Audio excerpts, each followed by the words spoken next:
Tomen asiento, hermanos.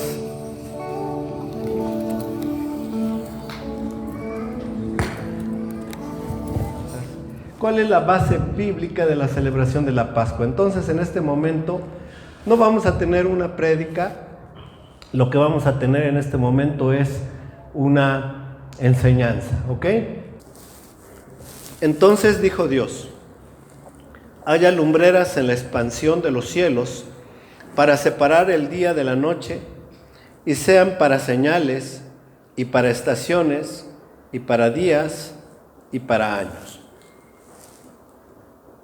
Y sean por luminarias en la expansión de los cielos para alumbrar sobre la tierra, y fue así. E hizo Dios las dos grandes lumbreras, la lumbrera mayor para dominio del día, y la lumbrera menor para dominio de la noche, e hizo también las estrellas. Y Dios las puso en la expansión de los cielos para alumbrar sobre la tierra, y para dominar en el día y en la noche, y para separar la luz de las tinieblas. Y vio Dios que era bueno, y fue la tarde, y fue la mañana, ¿qué día fue? Cuarto día, el cuarto día. No pierdan ustedes de vista este tema, el cuarto día. ¿Qué hizo Dios en el cuarto día? Creo que las grandes lumbreras que están en los cielos, la lumbrera mayor, ¿qué es la lumbrera mayor? El sol, todos reconocemos, el sol, la lumbrera mayor. ¿Cuándo creó Dios la lumbrera mayor, es decir, al sol? ¿Cuándo lo creó Dios? ¿En qué día? Cuarto día. Quédese eso en su corazón y en su mente. El cuarto día creó Dios el sol. Muy bien. Y también dice en el texto bíblico que acabamos de leer, en el versículo número 17 y 18, dice: y Dios le puso en la expansión de los cielos para alumbrar sobre la tierra, y para dominar en el día y en la noche, y para separar la luz de las tinieblas. Interesante mención de que este sol creado en el cuarto día también tenía como propósito separar la luz de las tinieblas. Pero hay un dato mucho más interesante y más importante que ver, y que tiene que ver precisamente con la celebración de las fiestas bíblicas. Y esto está en el versículo número 14. Quiero que pongan atención al versículo número 14. Dice así: entonces dijo Dios: haya lumbreras en la expansión de los cielos para separar el día de la noche. Y cuando dice lumbreras en la expansión de los cielos, se refiere también a todas las estrellas. Se refiere, y están incluidos el sol y la luna. Ahora, todos los astros que podemos ver desde la tierra, incluido el sol y la luna, ¿para qué son? ¿Qué utilidad tienen? Ahí lo dice. ¿Y sean para qué? ¿Qué dice ahí?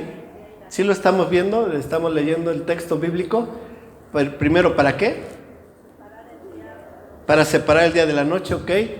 Luego, ¿qué sigue? ¿Y para qué? Señales.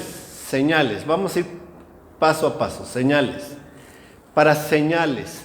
Ahí la palabra señales es el mismo significado que nosotros tenemos para la misma palabra en español, señal. ¿Qué es una señal? Por ejemplo, ¿qué es una señal de tránsito? ¿Qué nos advierte una señal de tránsito?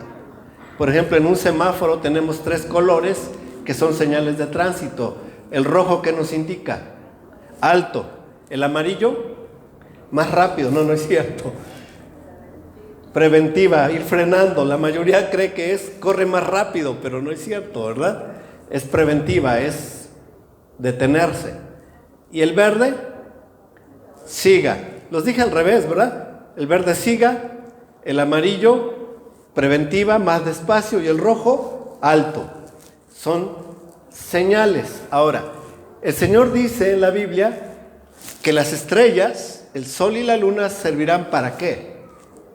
Señales. Ahora, no se confunda, por favor. No estamos diciendo que Dios creó en los astros las señales tales como las del zodiaco para adivinar la suerte y el futuro. No, para nada, O sea, eso es totalmente pagano y de eso no habla la Biblia. Dice que son para señales porque ciertamente Dios establece ciertos tiempos que son señalados por los astros. De hecho, el día de hoy, 14 de Nisan, es un día en el cual tenemos un tipo de luna muy especial. ¿Qué luna tenemos el día de hoy? Una luna llena. Luna llena. El día 14 de Nisan siempre será luna llena. Entonces, la luna llena anuncia el mes de Abid, que es el mes de Nisan también, el mes donde inicia la primavera. La primer luna del mes donde empieza la primavera es Nisan, 14 de Nisan. Entonces vean que Dios utiliza los astros para señales, para determinados momentos. Pero hay una palabra adicional ahí muy importante, que es, dice ahí, después de señales, dice, ¿y para qué? Para estaciones. Ahora, realmente, cuando nosotros leemos la palabra estaciones, lo primero que viene a nuestro pensamiento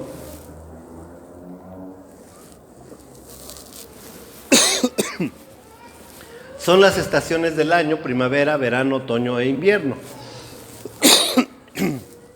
Sin embargo, esto no fue al principio así.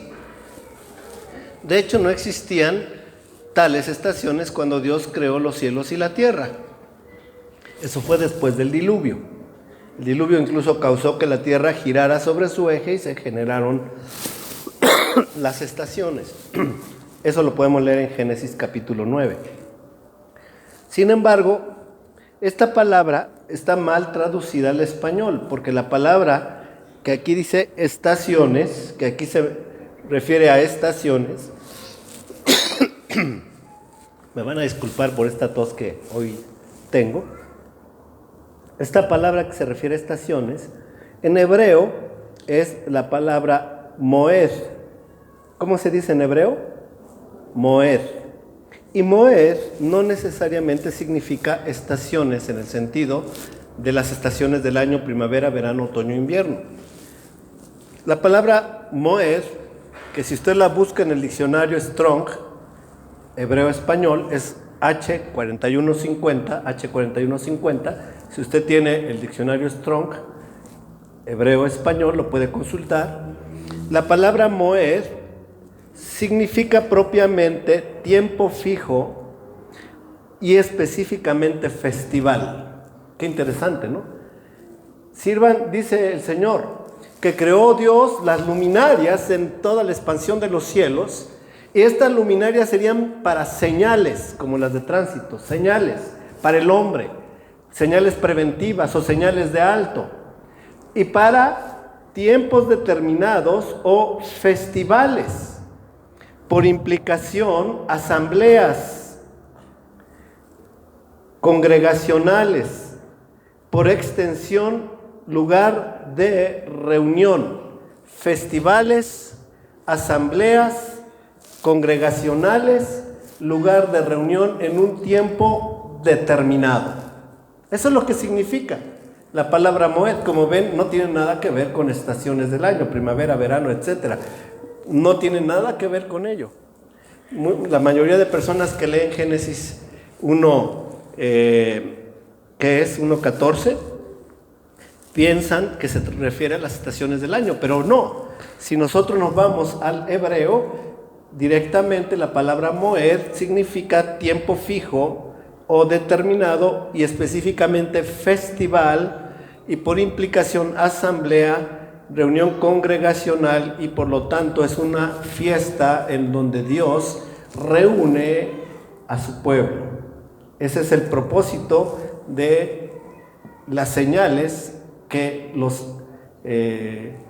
tanto el sol, la luna nos da tiempos determinados que Dios ha establecido para que su pueblo se reúna. Dios tiene, hermanos, un propósito en esos tiempos. Dios no trabaja como que un día se despierta uno y Dios dice, ¿qué haremos hoy? ¿Qué haremos hoy? Como muchos de nosotros, ¿verdad?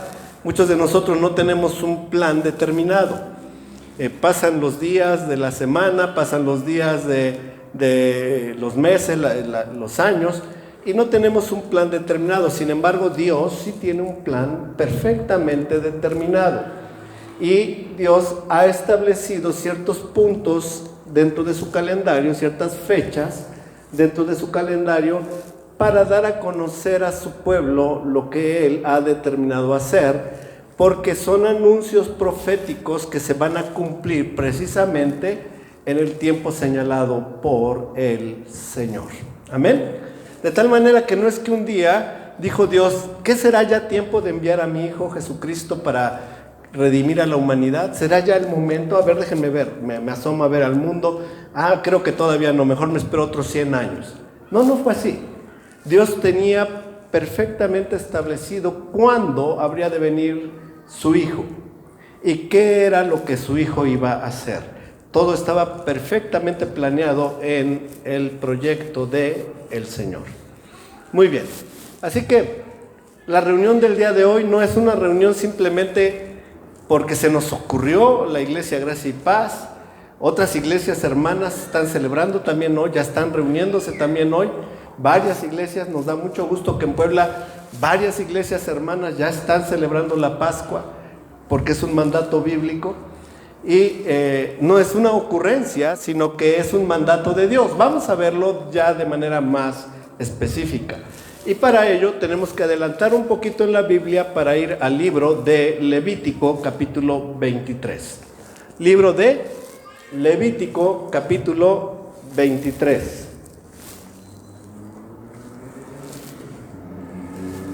Vale la pena mencionar que el libro de Levítico, capítulo 23, es el capítulo que señala todas las 7 fiestas solemnes del Señor.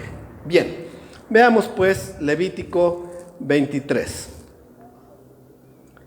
Versículo 1 dice: habló el Señor a Moisés diciendo: habla a los hijos de Israel y diles: las fiestas señaladas del Señor, que vosotros habréis de proclamar como santas convocaciones, son estas. Muy bien. Fiestas solemnes, ¿de quién? ¿Qué dice ahí el texto?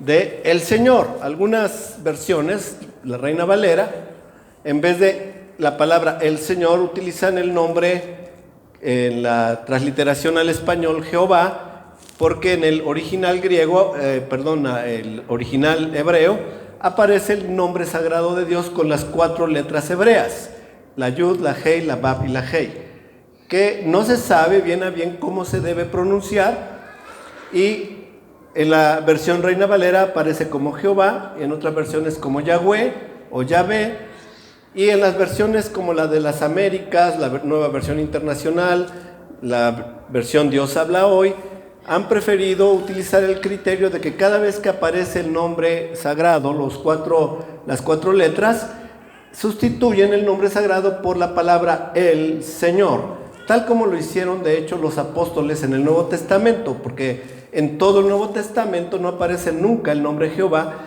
porque los apóstoles y todas las epístolas de Pablo, cada vez que citaban el Antiguo Testamento y encontraban el nombre sagrado, ponían el Señor. Y ese mismo criterio pues lo utilizan estas Biblias. De tal manera que podemos leer: estas son las fiestas señaladas del Señor. No son las fiestas judías, porque de hecho en Levítico 23 ni siquiera existía aún tal cosa como los judíos. Los judíos fueron después de la deportación de Babilonia, los que regresaron a Judea, que eran de la tribu de Judá y de la tribu de Benjamín, y que habitaron en la región de Judea, y que después se les llamó los judíos, pero eso fue muchos siglos después. Aquí estaban las 12 tribus de Israel. Dios le habló a las 12 tribus, no a los judíos formados por Judá y Benjamín, sino a las 12 tribus de Israel. Y dice pues, habló el Señor a los hijos de Israel y diles, habla a los hijos de Israel y diles: las fiestas señaladas de el Señor. ¿De quiénes son las fiestas?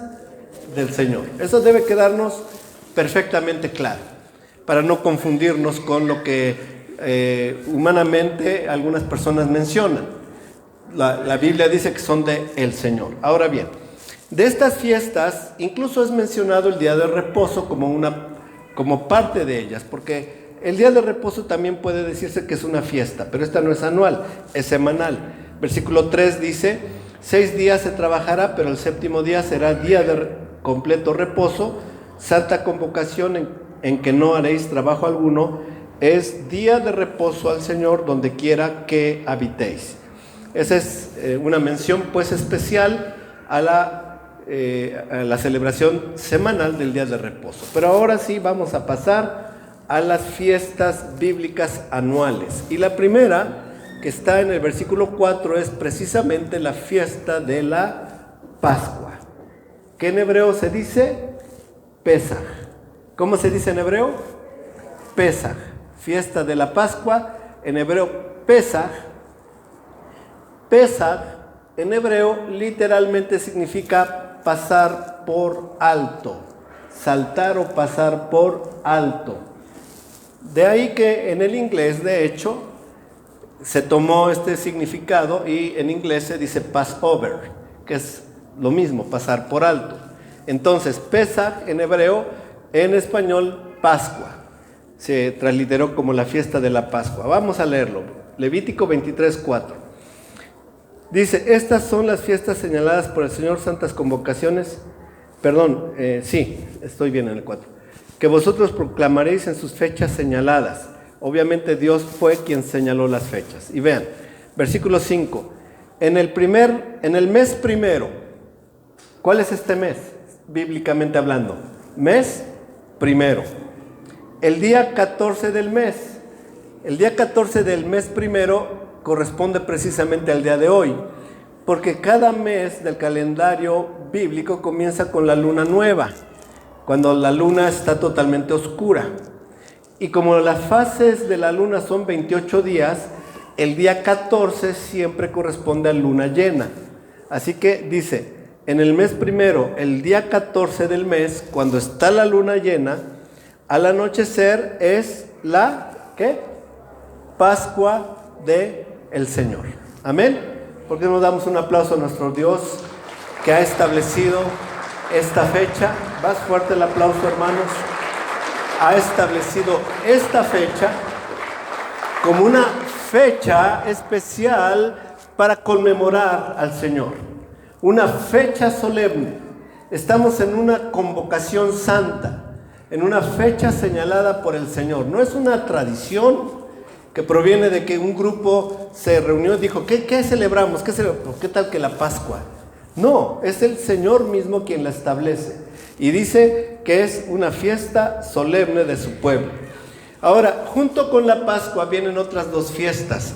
El día de hoy solo voy a mencionarlas brevemente.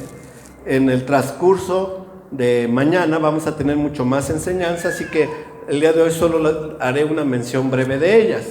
Versículo 6.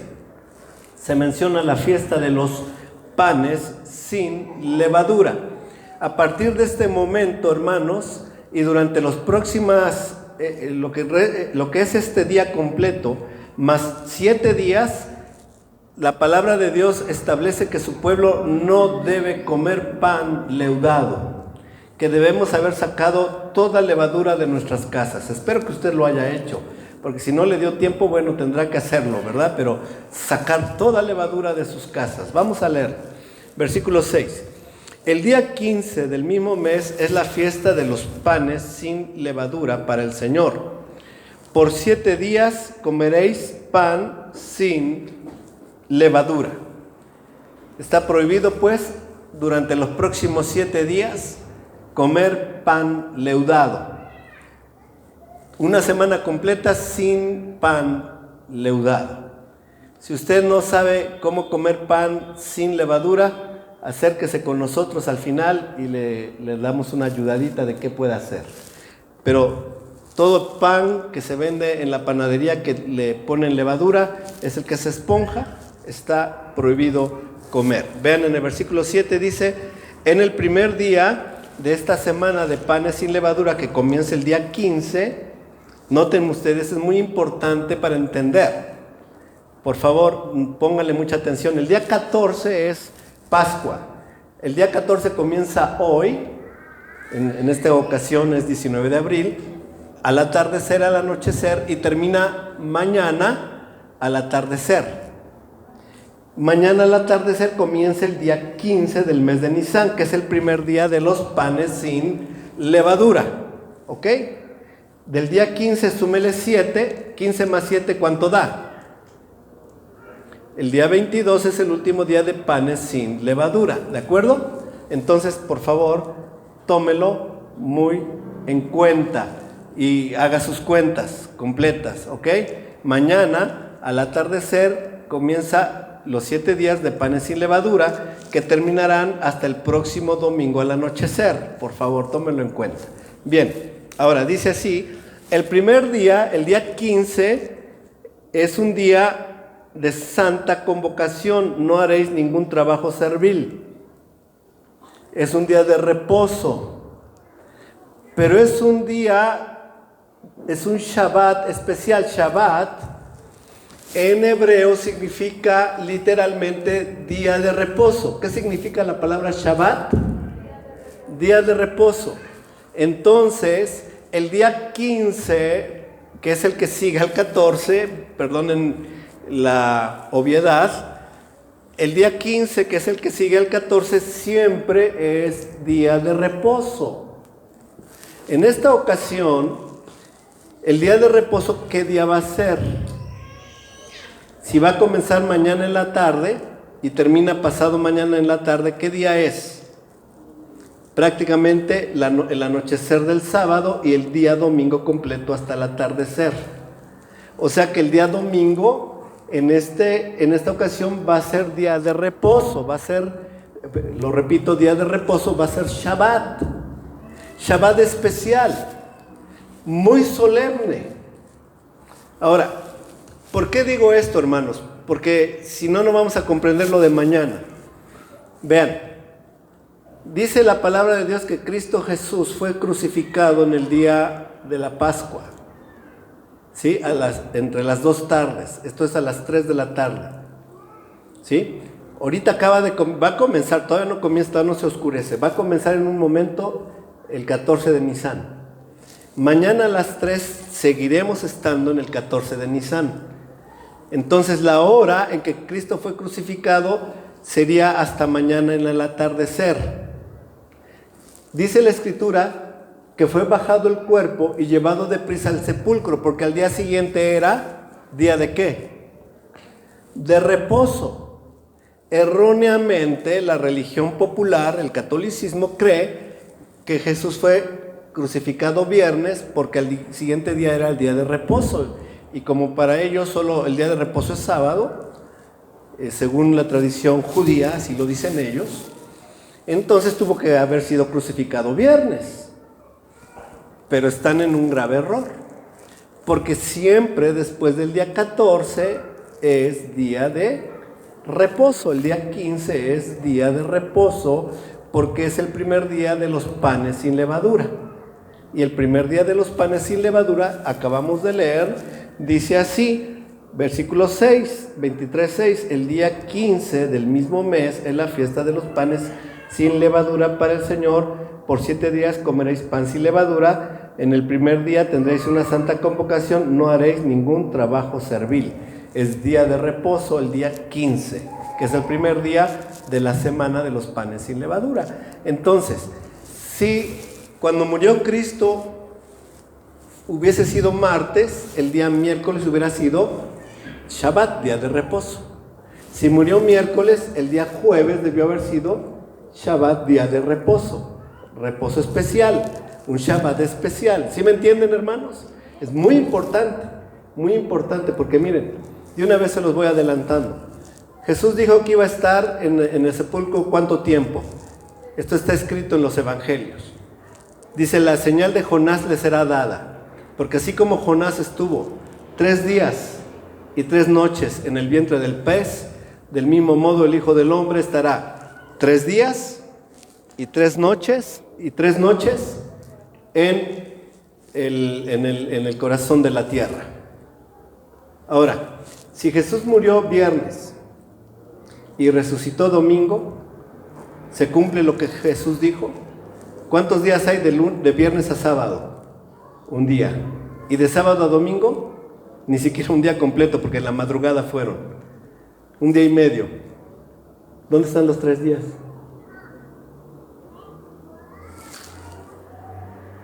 Alguien está mal, ¿no? ¿Será que Jesús se equivocó? ¿Eran 3 días entre 2? No, ¿verdad?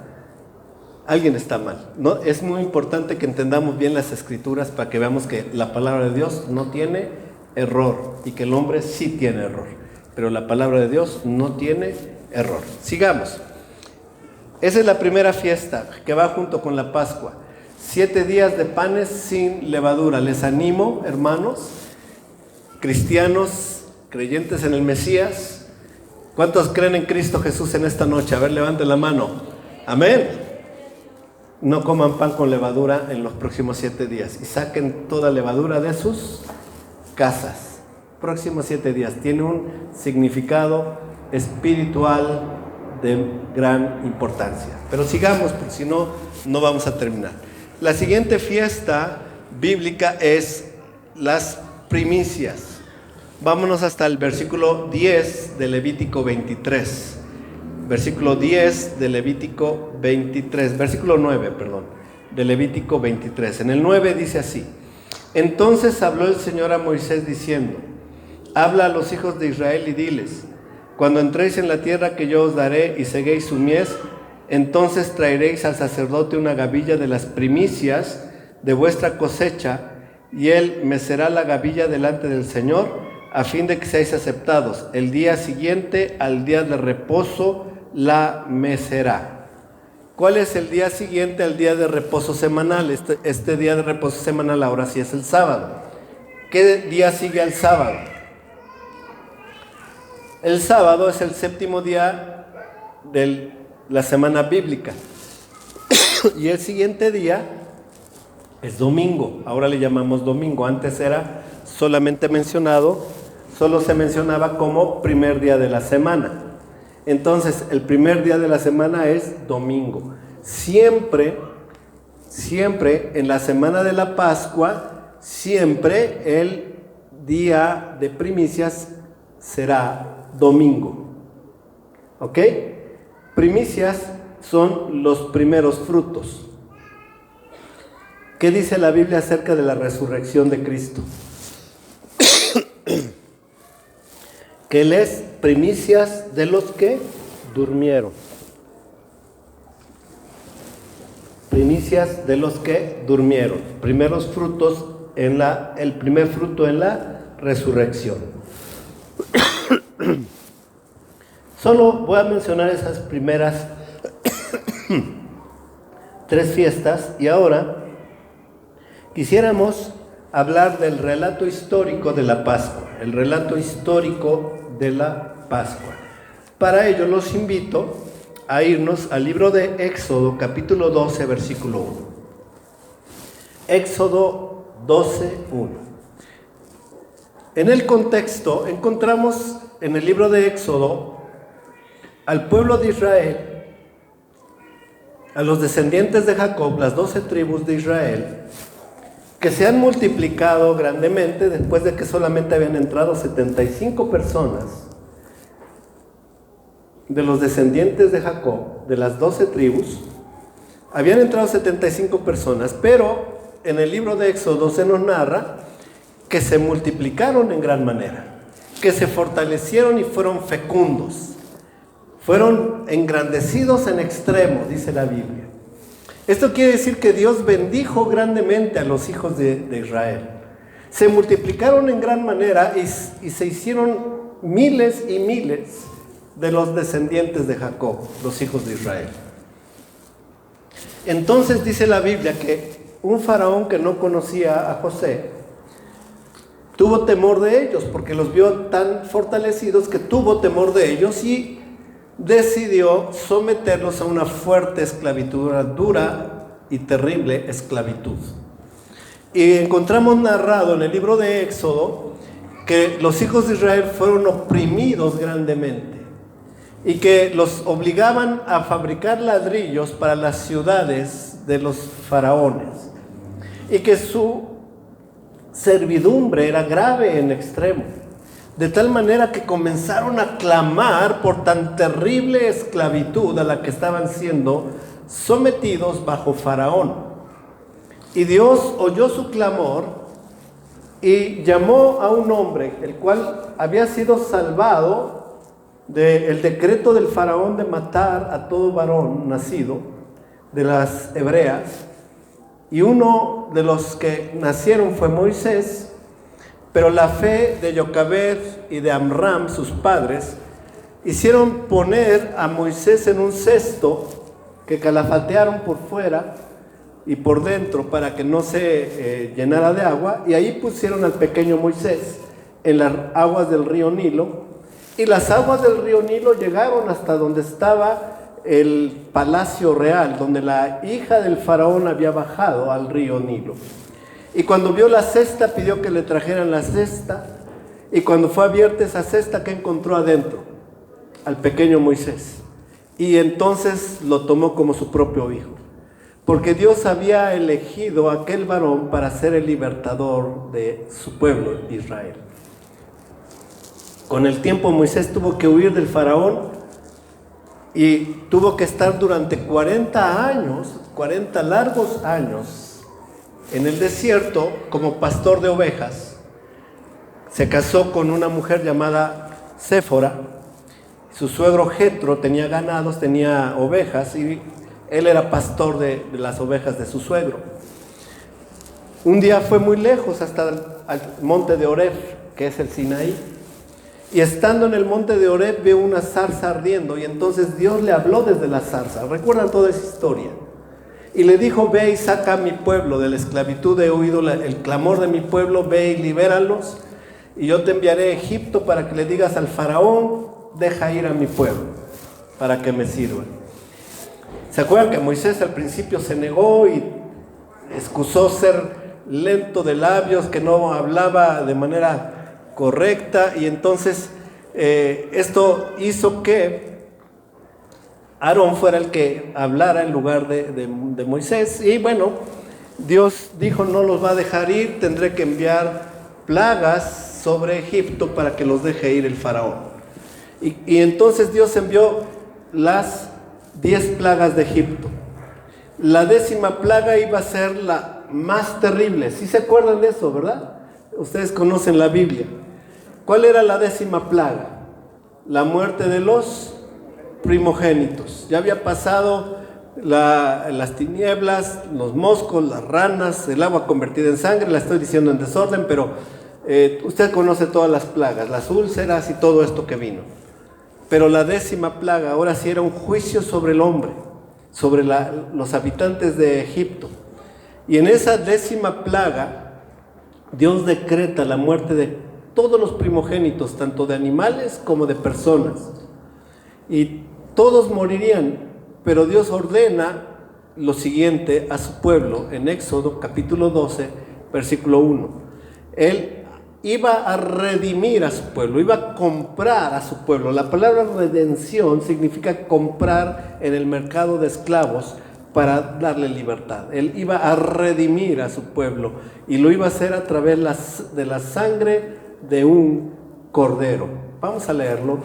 Éxodo capítulo 12, versículo 1 en adelante. Casi vamos a leer todo el capítulo 12, así que les pido poner mucha atención para entender bien la Pascua que hoy estamos celebrando.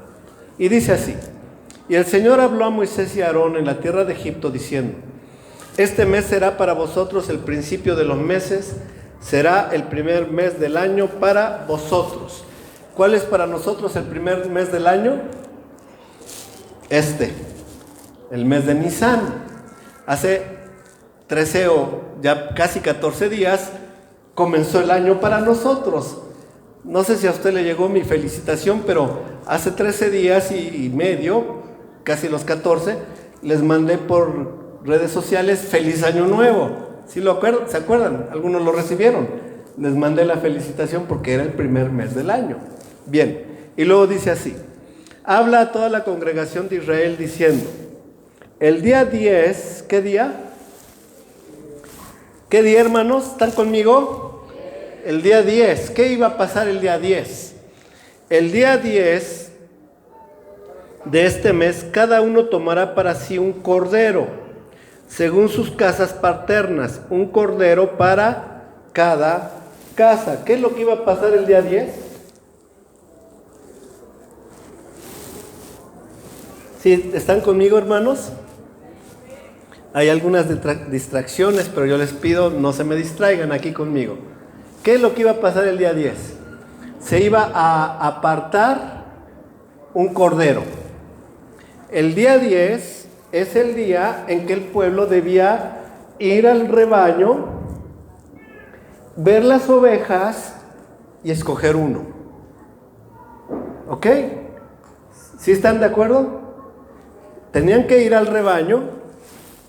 El jefe de la casa iría a su propio rebaño de su familia y vería sus ovejas, y de todas esas escogería una que tenía que tener ciertas características. Vamos a leerlo.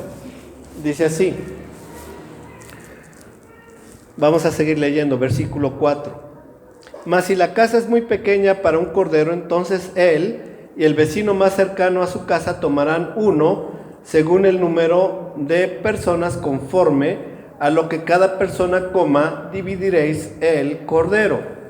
Es interesante, hermanos, que nunca se menciona más que un cordero. Siempre se menciona solo un cordero. Nunca dice, y si la casa es muy grande, que son demasiados, tomen 2 corderos, ¿verdad que no? Siempre habla de un cordero. Se hace referencia siempre a un cordero.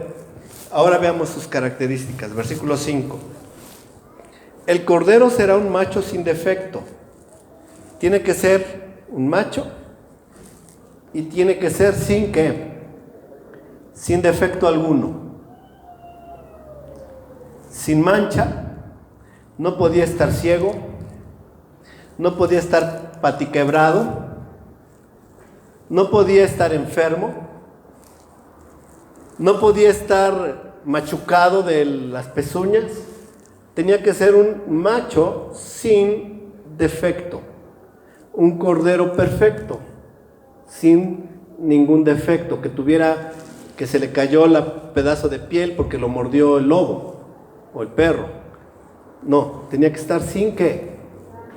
Sin defecto. Muy importante. Dice, de 1 año, lo apartaréis de entre las ovejas o de entre las cabras, y lo guardaréis hasta el día 14 del mismo mes. Ahora, ¿para qué era necesario escoger el cordero el día 10, separarlo de todo el rebaño y ponerlo aparte durante 4 días? ¿Por qué era importante? Porque durante esos 4 días el cordero tenía que ser examinado, tenía que ser revisado, a ver si de veras era sin defecto, a ver si no tenía algún defecto por ahí que no nos hayamos dado cuenta al principio. Ahora, me voy a adelantar un poco. ¿Qué día creen ustedes que entró Jesús a Jerusalén? El día 10 del mes de Nisan, cuando es escogido el cordero. ¿Qué pasó durante los siguientes 4 días con Jesús en Jerusalén? En el templo, por cierto. Se narra en el libro de San Juan, el Evangelio de San Juan. Después de la entrada triunfal, que no fue domingo, otro error histórico, no fue domingo. Y eso lo vamos a ver mañana, hoy no me da tiempo. El día 10 de Nisan entra el Señor, llega al templo y hace varias cosas en el templo, y los escribas y fariseos lo están probando constantemente. Están probándole y probándole durante esos días. lo prueban con unas preguntas, lo prueban con otras, y finalmente el último día lo apresan. Es presentado a Poncio Pilatos y Poncio Pilatos dice: no he hallado, ¿qué? Delito en este hombre. En casa de Caifás es examinado y acusado falsamente porque no se halló ningún delito en él. El Cordero fue examinado durante 4 días. Sigamos. Versículo 6, terminamos el versículo 6. Y lo guardaréis hasta el día 14 del mismo mes. Entonces toda la asamblea de la congregación de Israel lo matará al anochecer, y tomarán parte de la sangre y la pondrán. ¿En dónde van a poner la sangre? En los 2 postes y en el dintel de las casas donde lo coman. La sangre colocada en los maderos. Los postes y el dintel, la sangre colocada en el madero de las puertas de las casas como señal. Y comerán la carne esa misma noche asada al fuego, y la comerán con panes sin levadura y con hierbas amargas. ¿Cómo se come? ¿Con panes qué? Sin levadura y con hierbas amargas. Anótelo en su Biblia, señálelo o téngalo presente. Hoy, ¿qué vamos a comer? Pan sin levadura y hierbas amargas. Dice en el versículo 9: no comeréis nada de él crudo ni hervido en agua. No se hace el cordero hervido, sino crudo, sino asado al fuego, tanto su cabeza como sus patas y sus entrañas. Y no dejaréis nada de él para la mañana, sino que lo que quede de él para la mañana lo quemaréis en el fuego. Este es un dato también importante. Nada del cordero debía permanecer a la mañana siguiente. Si algo quedaba, debía ser quemado en fuego. Y de esta manera lo comeréis, ceñidos vuestros lomos, las sandalias en vuestros pies y el cayado en vuestra mano. Lo comeréis apresuradamente. Es la Pascua de los judíos, ¿así dice? No, ¿verdad? Es la Pascua del Señor. Hermanos, son las fiestas del Señor. Ahora, que los judíos la celebraron por mucho tiempo, y después se volvió una fiesta totalmente que ellos no dejaban pasar, y por lo tanto se empezó a asociar la Pascua con ellos de manera muy especial. Por eso es que incluso en la Biblia se menciona como la Pascua de los judíos, también en el Nuevo Testamento. Pero si lo hubiera celebrado los rubenitas, si hubieran existido todavía en ese tiempo, los levitas, también se hubiera podido decir la Pascua de los levitas. Pero lo que importa, hermanos, es que eso ya fue posterior. Lo que debemos notar, bíblicamente hablando, es que la Pascua es del Señor. Amén. Y que es una fiesta para su pueblo. Versículo 12: porque esa noche pasaré por la tierra de Egipto, y heriré a todo primogénito en la tierra de Egipto, tanto de hombre como de animal, y ejecutaré juicios sobre todos los dioses de Egipto, yo el Señor.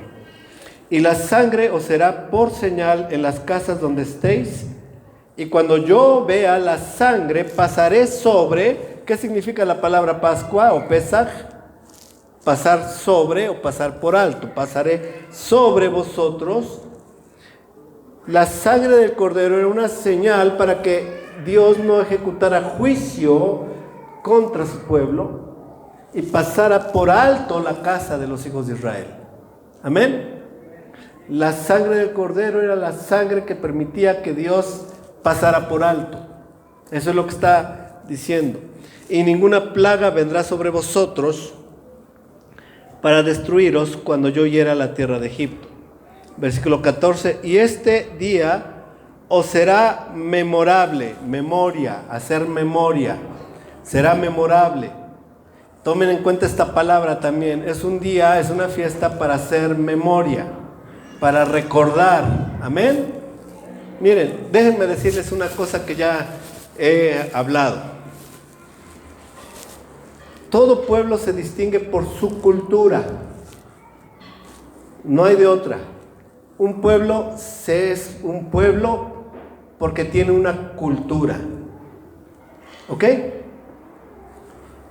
Y la cultura se refiere a las fiestas que guardamos, a la música que escuchamos, a la literatura que leemos. El pueblo de Dios debe ser un pueblo cuya cultura sea la cultura bíblica. Y por lo tanto las fiestas que celebramos deben ser las fiestas que son ¿qué?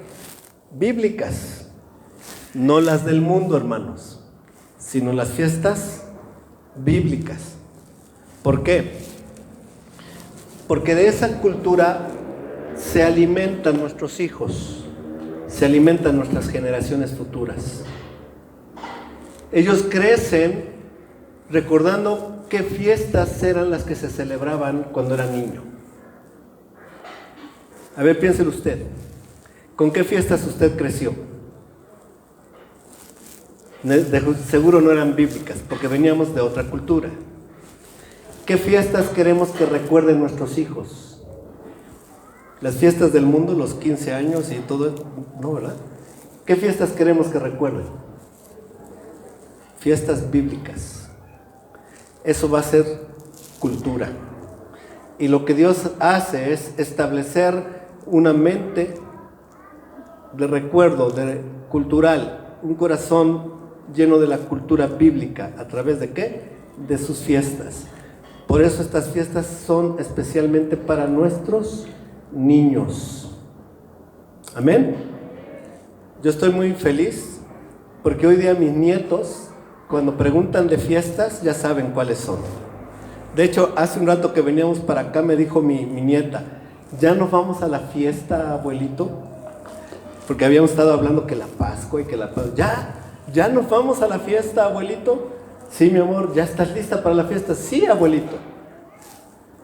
Porque ella está creciendo con una cultura bíblica. Amén. Ahora, noten ustedes, y no lo digo yo, lo dice el Señor. Versículo 14. Y este día os será memorable y lo celebraréis como fiesta al Señor. Lo celebraréis por todas vuestras generaciones como ordenanza perpetua. ¿Qué significa la palabra perpetua? ¿Que algo es perpetuo? ¿Qué significa? Para siempre. No, no es cierto, hermano. Perpetua es hasta que vino Cristo y ahí se acabó. Pero aquí dice perpetua. O es perpetua o no es perpetua. O es para siempre o no es para siempre. Aquí dice perpetua. 7 días comeréis pan sin levadura. Además, desde el primer día quitaréis toda levadura de vuestras casas. Porque cualquiera que coma algo leudado desde el primer día hasta el 7º, esa persona será cortada de Israel. Usted no quiere ser cortada del pueblo de Dios, ¿verdad? Entonces, deje el pan afuera esta semana. No le hace daño, hasta le hace bien en su cuerpo, se lo aseguro. Le va a dar bienestar en su salud. Versículo 16. En el primer día tendréis una santa convocación. Ya les dije, al día siguiente del día 14 siempre es día de reposo y es un día de reposo muy solemne. Amén. Santa convocación y otra santa convocación en el 7º día. Esto es de la semana de panes sin levadura. Ningún trabajo se hará en ellos excepto lo que cada uno deba comer, solo esto podréis hacer. Guardaréis también la fiesta de los panes sin levadura, porque en ese mismo día saqué yo vuestros ejércitos de la tierra de Egipto. Por tanto, guardaréis este día por todas vuestras generaciones como ordenanza perpetua. En el mes primero comeréis los panes sin levadura desde el día 14 del mes por la tarde hasta el día 21 del mes por la tarde. Por 7 días no habrá levadura en vuestras casas, porque cualquiera que coma algo leudado, esa persona será cortada de la congregación de Israel, ya sea extranjero o nativo del país. No comeréis nada leudado en todo lugar donde habitéis, comeréis pan sin levadura. Entonces Moisés convocó a todos los ancianos de Israel y les dijo: sacad del rebaño corderos para vosotros según vuestras familias y sacrificad la Pascua, y tomaréis un manojo de hisopo y lo mojaréis en la sangre que está en la vasija, y mancharéis con la sangre que está en la vasija el dintel y los 2 postes de la puerta, y ninguno de vosotros saldrá de la puerta de su casa hasta la mañana. Vamos a irnos un poquito más adelante hasta el versículo 26. Les decía yo que es una fiesta diseñada para nuestros hijos. Vean lo que dice Dios al respecto. Versículo 26. Y sucederá que cuando vuestros hijos os pregunten ¿qué significa este rito para vosotros? Vean, ¿cuál es el plan de Dios? Que nuestros hijos aprendan a través de esta fiesta. Amén. Es algo cultural. Estamos creando cultura bíblica en nuestros hijos.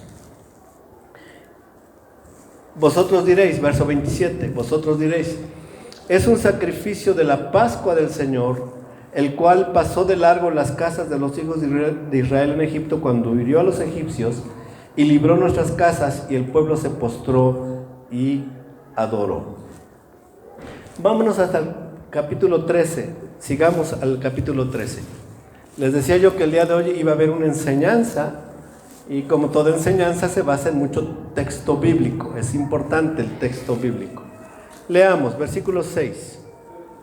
Dice así, por 7 días comeréis pan sin levadura y en el séptimo día habrá fiesta solemne al Señor.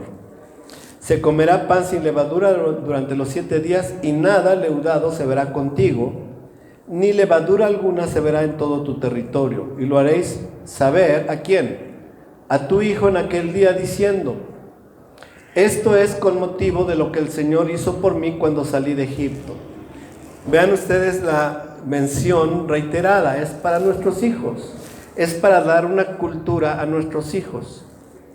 Y te será como una señal en tu mano y como un recordatorio en tu frente para que la ley del Señor esté en tu boca, porque con mano fuerte te sacó el Señor de Egipto. Guardaréis pues esta ordenanza a su debido tiempo, de año en año. ¿Cuántos dicen amén, hermanos? Amén. ¿Por qué no das otro aplauso al Señor? Gracias al Señor que nos da sus fiestas. Y por cierto, son 7 fiestas en el año, así que nosotros los creyentes en el Mesías somos bien fiesteros. Tenemos fiesta tras fiesta. Vámonos hasta el libro de Números, capítulo 9, versículos 2 y 3. Dice así, que los hijos de Israel celebren la Pascua en su tiempo señalado. En el día 14 de este mes, al atardecer, la celebraréis a su tiempo señalado. La celebraréis conforme a todos sus estatutos y conforme a todas sus ordenanzas.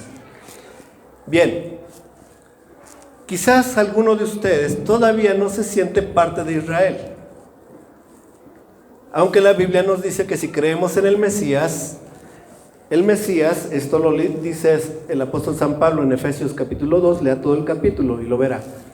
Nos hizo que antes éramos extraños en la ciudadanía de Israel, ahora somos parte de la ciudadanía. Antes no éramos pueblo, ahora somos pueblo. Antes éramos ajenos a los pactos, ahora somos parte de los pactos. Antes estábamos sin esperanza y sin Dios, ahora en Cristo estamos con Dios y con esperanza, porque tenemos de los dos un solo pueblo, quitando de en medio la pared que nos separaba. Ahí está Efesios 2, léalo usted. Si aún así todavía usted dice, no, yo todavía no me considero de Israel, me considero un gentil extranjero, aunque creo en el Dios de Israel. Bueno, pues mire, le voy a leer el versículo 14 de este Números 9, 14. Si usted dice, es que el mandato para celebrar la Pascua es para los hijos de Israel, pero vea ahora el versículo 9:14, dice, y si un forastero o un extranjero, la palabra forastero ahí es extranjero, alguien que no es de Israel, de la ciudadanía de Israel, si un forastero, un extranjero, reside entre vosotros y celebra la Pascua al Señor, conforme al estatuto de la Pascua y conforme a su ordenanza, lo hará. Vean qué dice, tendréis un solo estatuto. ¿Cuántos estatutos? Uno solo. ¿Cuántos? Uno, tanto para el extranjero o forastero como para el, ¿qué? Nativo de la tierra. ¿Ok? Tanto para el extranjero como para el nativo de la tierra hay un solo estatuto. Denle un aplauso al Señor, hermanos, porque para todos es. ¿Qué elementos forman la cena festiva de la Pascua? Vamos a hacer un pequeño repaso, por favor. Éxodo 12:8. Estamos hablando estrictamente bíblico. Estrictamente bíblico. No vamos ahorita a hacer ninguna mención de ninguna tradición, aunque después voy a explicar algo de la tradición. Pero esto es estrictamente bíblico. Éxodo 12:18. Y comerán la carne esa misma noche. Usualmente en el plato de la Pascua se come un trozo de carne, pequeño, no es la cena todavía grande, sino un trozo pequeño de la carne. Decíamos, estamos viendo desde un punto de vista bíblico, ¿ok? Bíblico, ¿qué dice? Versículo 8, comeréis la carne esa misma noche, un trozo de carne. En su plato de Pascua ustedes van a encontrar un trozo de carne. ¿Qué más? Dice, y la comeréis con pan sin levadura. En medio de las mesas, y esto me gustaría que me escucharan nuestros amigos meseros, se va a poner un plato con una servilleta blanca abajo del plato, si me escuchan, una servilleta blanca. Y luego el hermano Marcos, que está ahí con corbata, les va a ayudar. Tres galletas cuadradas que son pan sin levadura. ¿Ok? 3 por cada plato y un plato por mesa. No es un plato por persona, es un plato por mesa, que se pone en el centro de la mesa. Pan sin levadura. ¿Cómo se dice pan sin levadura en hebreo? Se dice matzah. ¿Cómo se dice en hebreo pan sin levadura? Matzah. Muy bien. Eso es singular, pan sin levadura. Panes sin levadura se dice matzot. Matzot. ¿Cómo se dice? Matzot. Con T al final, matzot. Entonces, matzah es pan sin levadura. Matzot son panes sin levadura. ¿Ok? Muy bien. Entonces, pan sin levadura. Y con hierbas amargas. En su platillo van a encontrar unas hojitas de perejil. ¿De acuerdo? ¿Unas hojitas de qué? Perejil. Muy bien. Eso es lo que van a tener en su plato. Además, les van a repartir, hermano, por favor, hay unos pequeños recipientes de porcelana blanca y hay una jarrita que tiene agua con sal. Se pone el agua con sal en los recipientes, esa porcelana blanca, y se pone uno de esos cada 2 personas. ¿Ok? Por favor, para que nuestros amigos repartan en cada mesa esos recipientes con agua con sal. Y esa sí es tradición. El agua con sal no viene en la Biblia, es tradición. Y también les van a poner en sus platos un poquito de manzana con miel y con vino y nuez. Esto también es tradición, no viene en la Biblia. Pero lo que sí viene en la Biblia es la copa de vino. Ustedes van a recibir, cada persona va a recibir 4 copitas. ¿Cuántas copitas van a recibir? 4. En un momento nuestros amigos van a pasar a servir van a llenar las 4 copas, ¿ok? Bueno, no totalmente llenas para que nos alcance 3/4, algo así, de copita. Ahí están las jarras con el vino y hay otras jarras de cristal para repartir entre las mesas. Por favor, ayúdenme con eso porque ¿está todo listo allá? Ok, ya todo está listo allá, perfecto. Ahora vean lo que dice la Biblia en 1 Corintios 11:23. 1 Corintios 11:23. Dice así: porque yo recibí del Señor lo que os he enseñado. Esto que hice yo, también Pablo lo hacía. Enseñaba sobre la Pascua. ¿Ok? Yo recibí del Señor lo que también os he enseñado. Que la noche que el Señor Jesús, la noche que fue entregado, que fue justamente el día de Pascua, el Señor Jesús, la noche que fue entregado, tomó pan el pan sin levadura. Y después de dar gracias, lo partió y dijo: esto es mi cuerpo que es para vosotros, haced esto en memoria de mí. De la misma manera tomó también la copa. Esas son las copas que ustedes van a encontrar. Ahora, son 4 copas y ahorita durante el transcurso de la cena de Pascua vamos a entender por qué las 4 copas. De la misma manera también tomó la copa después de haber cenado diciendo: esta copa es el nuevo pacto en mi sangre. Haced esto cuantas veces la bebáis en memoria de mí. ¿Cuál es el mensaje profético de la Pascua, hermanos? ¿Por qué estamos celebrando la Pascua? ¿Qué propósito tiene celebrar esta Pascua? La Pascua fue durante muchos siglos el anuncio profético de la venida del Mesías, el Hijo de Dios, el Cordero de Dios que vino a morir por nuestros pecados para dar perdón de pecados a todo aquel que cree en Él. Que con un corazón arrepentido, genuino, se acerca a Dios y cree en Él. En Éxodo capítulo 12, verso 5, vamos a encontrar en el libro de Éxodo un montón de mensaje profético. Es sorprendente. Incluso yo tuve que limitar a unos pocos de las menciones proféticas acerca del Señor Jesucristo, porque nos podríamos pasar toda la noche hablando de ellos. En el cumplimiento de la Pascua, dice la Biblia en Éxodo 12:5, el cordero será un macho sin defecto de 1 año, lo apartaréis de entre las ovejas o de entre las cabras. San Juan capítulo 1, verso 29, es nuestro Señor Jesús identificado como aquel cordero. Dice el Evangelio según San Juan: el día siguiente vio a Jesús que venía hacia él y dijo: he aquí el Cordero de Dios que quita el pecado del mundo. Luego vamos a leer una cosa más.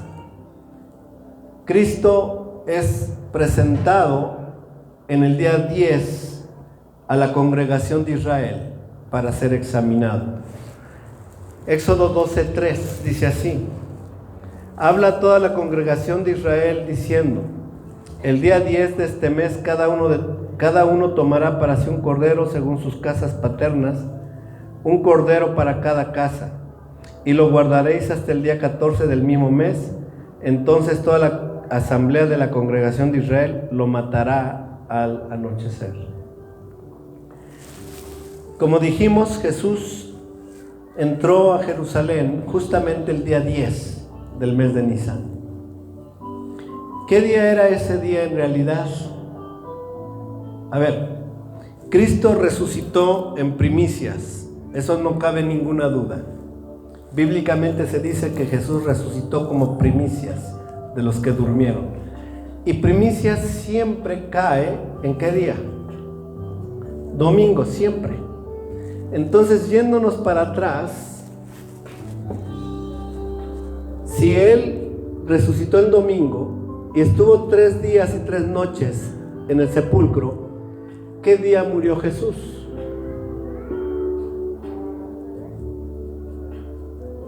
¿Qué día murió? Miércoles a las 3 de la tarde. Miércoles a las 3. Fue el día de 14 de Nisan del año 28 aproximadamente después de Cristo. Es decir, cuando Cristo fue crucificado. Miércoles. Lo vamos a redundar después, pero vean, miércoles a las 3, jueves a las 3, un día. Viernes a las 3, 2 días. Sábado a las 3, 3 días. Usted me va a decir, pero pastor, Jesús resucitó el domingo en la mañana. No es cierto, no dice la Biblia eso. Jesús resucitó justo cuando inició el día de primicias. El sábado en el atardecer, en el anochecer, comenzó el día de primicias. En ese momento resucitó Jesús en primicias. Porque cuando las mujeres fueron al sepulcro, el ángel les dijo: ¿a quién buscan? Jesús ya no estaba allí. El ángel les dijo: ¿a quién buscan? Aquel a quien ustedes buscan ha resucitado. Amén. Denle un aplauso al Rey de Reyes y Señor de Señores.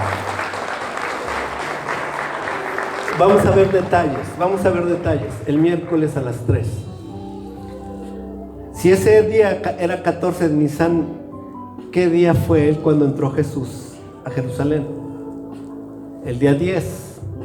14 el miércoles, 13 el martes, 12 el lunes, domingo 11, sábado 10. Era sábado, día de reposo. Cuando Jesús entra a Jerusalén era Shabbat, era día de reposo. Era cuando se escogen las ovejas para la Pascua. Es cuando Jesús entró y la gente gritaba: Hosana al Rey que viene, Hosana en el nombre del Señor, bendito el que viene en el nombre del Señor. Lean Lucas 19:37. Leamos.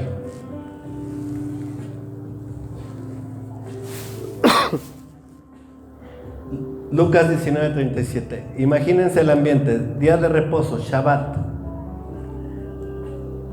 Los panes sin levadura deben llevar otra servilleta cubriéndolos también, por favor.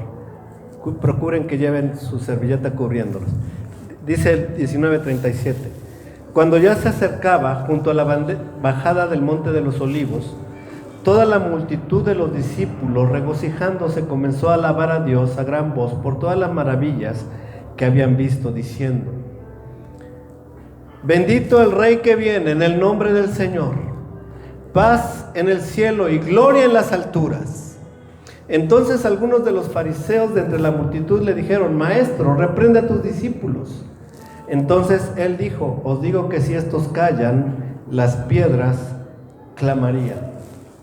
La gran multitud comenzó a cantar espontáneamente, hermanos, movidos por el Espíritu Santo, el Salmo número 118, verso 25, que es un salto mesiánico. ¿Qué leemos en el Salmo 118, versículo 25 al 27? Leámoslo. Dice así: te rogamos, oh Señor, sálvanos ahora. ¿Qué significa la palabra Hosana? La palabra Hosana significa sálvanos ahora, justamente. Es una transliteración del latín que significa sálvanos ahora. Y ellos gritaban, estaban cantando este canto: te rogamos, oh Señor, sálvanos ahora. Te rogamos, oh Señor, prospéranos ahora. Bendito el que viene en el nombre del Señor. Desde la casa del Señor os bendecimos.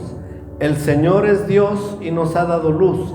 Atad el sacrificio de la fiesta con cuerdas a los cuernos del altar.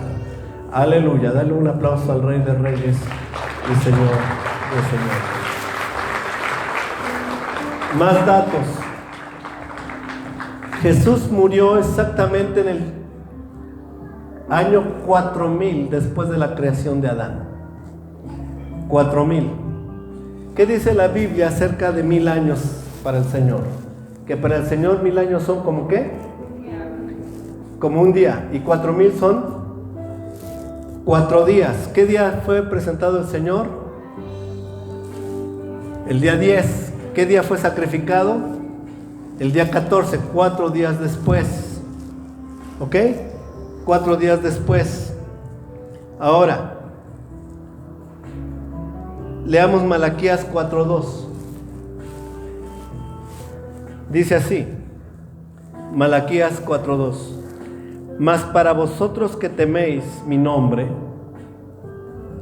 se levantará el sol de justicia con la salud en sus alas, con la salvación en sus alas.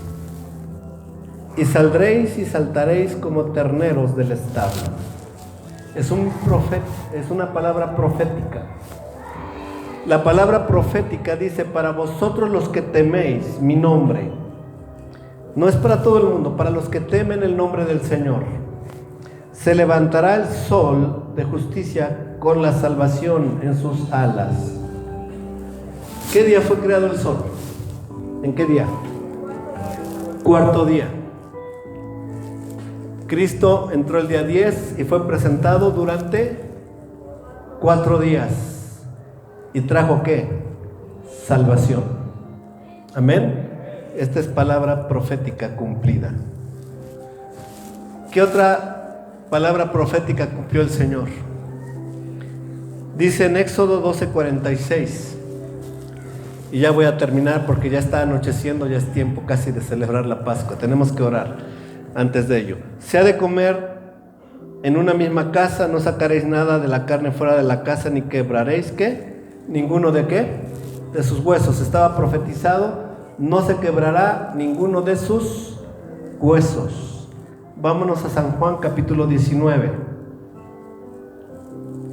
Dice en el versículo 32, los romanos, una vez que crucificaban a las personas y cuando veían que ya estaban a punto de morir, a veces tenían compasión de ellos, fíjense qué compasivos eran, que les quebraban las piernas para que colgaran y ya no resistieran más y muriesen.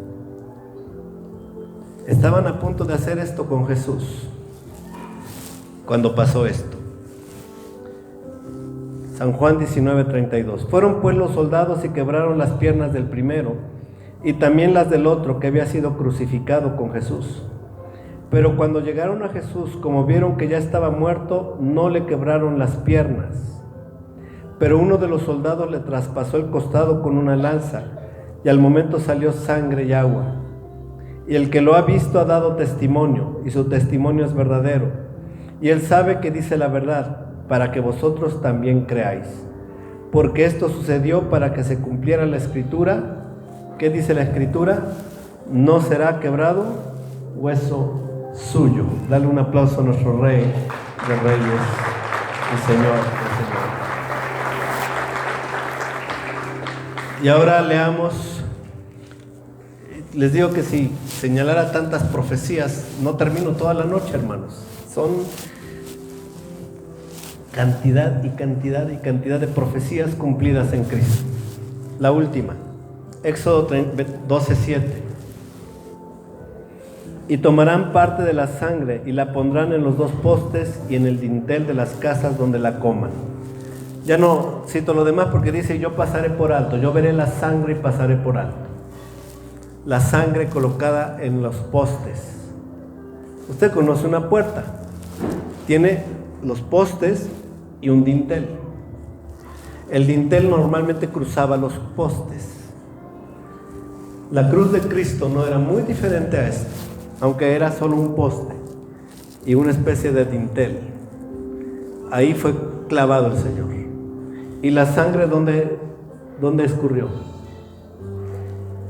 Fue sobre el dintel y sobre el poste que la sangre fue derramada. Dice el apóstol San Pedro en primera de Pedro 1:18. Y esto, hermanos, debería llenarnos de toda la emoción que podemos sentir por gratitud. Dice el Señor, sabiendo que no fuisteis redimidos de vuestra vana manera de vivir, heredada de vuestros padres. Hermanos, nosotros heredamos de nuestros padres una cultura que no era la de Dios. Pero ahora en Cristo hemos sido rescatados y redimidos. Dice, de heredada de vuestros padres, dice, voy a leerlo de nuevo completo. Sabiendo que no fuisteis redimidos de vuestra vana manera de vivir, heredada de vuestros padres, con cosas perecederas como oro o plata, sino con sangre preciosa, como de un cordero sin tacha y sin mancha, la sangre de Cristo. Dale un aplauso, hermanos, al Rey de Reyes.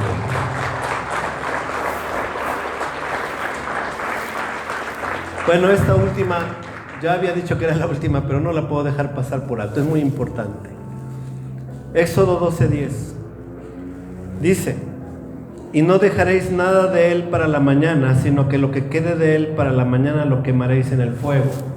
El cordero debería ser asado a fuego, no debía quebrarse ningún hueso, debía ser comido a prisa.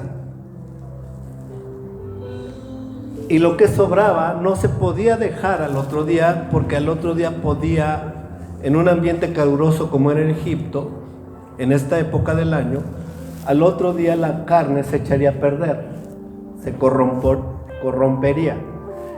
Y Dios establece, no puede corromperse la carne del cordero. Por lo tanto, lo que quede debe ser quemada a fuego. El fuego en la Biblia representa el juicio de Dios. Ese cordero debería tomar todo el juicio sobre él, pero no vería corrupción. Vámonos rápidamente al Salmo 16:9. Dice así: por tanto, mi corazón se alegra. Es un salmo mesiánico. Por tanto, mi corazón se alegra y mi alma se regocija, también mi carne morará segura. Pues tú no abandonarás mi alma en el Seol, ni permitirás que tu santo vea corrupción.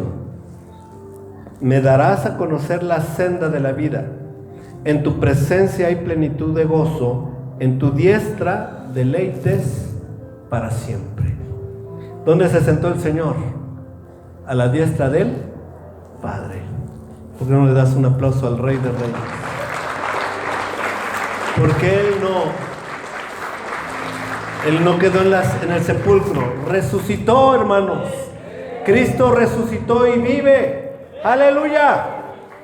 Mateo 12:39. Esta es casi la última lectura. Pero respondiendo Él les dijo, Mateo 12:39. Pero respondiendo Él les dijo: una generación perversa y adúltera demanda señal. Hoy día también mucha gente quiere acercarse a Cristo solo porque haya milagros. En ese tiempo una generación perversa solo quería milagros, demanda señal. Querían ver milagros, a ver, haz milagros. Querían acercarse a Jesús solo por los milagros. Y dice Jesús, una generación perversa demanda señal. Perversa y adúltera demanda señal. Y ninguna señal se les dará, sino la señal de Jonás el profeta. Porque como estuvo Jonás en el vientre del monstruo marino 3 días y 3 noches, así estará el Hijo del Hombre, ¿cuántos? 3 días y ¿cuántas noches? 3 noches en el corazón de la tierra. Ahora, si murió viernes, de viernes a las 3 de la tarde, que es cuando murió, entre las 2 tardes, que es las 3 de la tarde, a sábado a las 3, ¿cuántos días van? Un día y una noche. Sábado a las 3. Domingo a las 6 de la mañana, que fueron las mujeres, ni siquiera es un día completo. Y ni siquiera es una noche, y ya es una noche más. 2 noches y menos de mediodía. ¿Dónde están los 3 días y 3 noches? Es un error, es un engaño, es una mentira. Cristo murió 14 de Nisan, miércoles, 3 de la tarde, jueves, 3 de la tarde, un día y una noche, viernes, 3 de la tarde, 2 días, 2 noches, sábado, 3 de la tarde, 3 días, 3 noches. Cuando llegó el día de primicias, al oscurecer de ese sábado, Cristo resucitó. Era el anochecer de ese sábado. Ya habían pasado 3 días y 3 noches. Cuando las mujeres fueron al sepulcro, no encontraron a Jesús en el sepulcro porque Él ya había resucitado. ¿Qué fue lo que le dijeron los ángeles? ¿A quién buscáis? Porque al que buscáis no está aquí. Ya no estaba en la tumba, hermanos. Él ya estaba fuera de la tumba. La piedra fue removida no para que saliera Jesús. Eso es algo también que se tiene como una ilustración hasta en nuestras ilustraciones de los niños. Pero no se abrió la piedra para que saliera Jesús. Jesús ya no estaba ahí. La piedra se abrió para que las mujeres y los discípulos vieran que el Señor había resucitado. Así que dale un aplauso al Rey de Reyes y Señor de Señores. Alabado sea el Señor.